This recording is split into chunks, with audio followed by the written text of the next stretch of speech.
और मेरठ के एक चित्रकार की अब बात करते हैं जिसने कई वर्षों की कड़ी मेहनत के बाद ओम के आकार में राम की पूरी जीवन यात्रा को दर्शाया है। भगवान राम के तपोवन जाने से लेकर रावण वध तक हर प्रसंग को चित्रों के जरिए दर्शाया गया है। जिसने भी ये प्रदर्शनी देखी वो इसकी तारीफ किए बिना नहीं रह सका।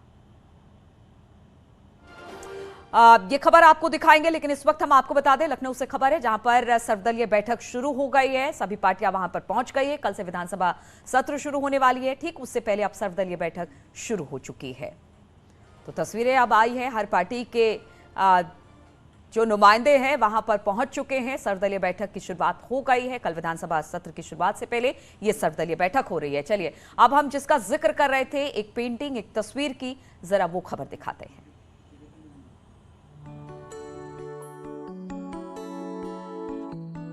ऐसी मान्यता है कि ओम में पूरा ब्रह्मांड समाहित है।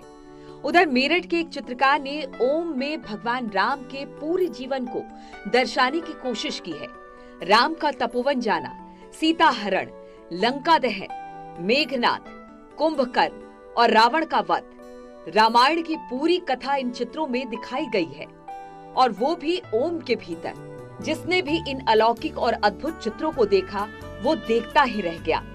चित्रों को देखकर लोगों ने रामायण और ओम के महत्व को समझा।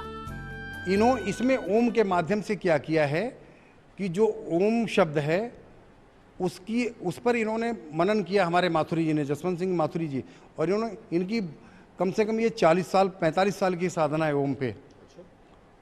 ये मेडिकेशन करते हैं और मेडिकेट होने के बाद जब इनको जो चीज़ इनके दिमाग में आती है उसको ये चित्रित करते हैं। तो वही चीज़ है इसमें। ओम के माध्यम से ही उन्होंने रामायण में राम जन्म से लेकर के उसका जन्म, अवतार का हेतु क्या है, अवतार का हेतु से लेकर उनके अवतार, उनके वनगमन, उसके बाद की चीज़ें और जो घटनाक्रम होता है वन में वो, उसके बाद फिर रावण वध से लेकर और लंका विजय तक की यात्रा पूरी करते हुए ये सारा का सारा चित्रण जो है इस ओम के माध्यम, सिर्फ ओम शब्द के माध्यम से आप चित्रों में देखेंगे। चित्रकार जसवंत सिंह माथुरी ने करीब 40 साल तक निरंतर साधना की। इसके बाद उन्होंने ओम की थीम पर रामायण का पूरा वृत्तांत चित्रित किया। जसवंत सिंह NAS कॉलेज में क्लर्क थे। करीब 8 साल पहले वो रिटायर हुए थे।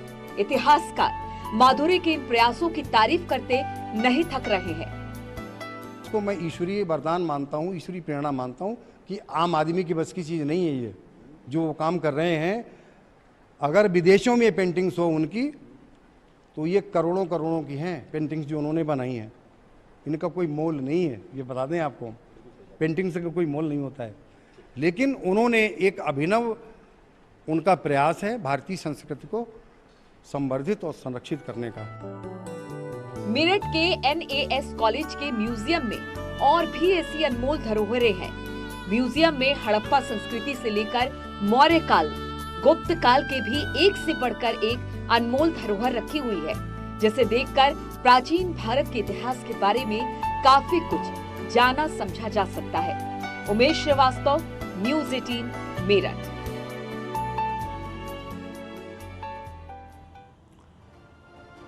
और रुकेंगे यहाँ पर छोटे से ब्रेक के लिए, फौरन लौटेंगे।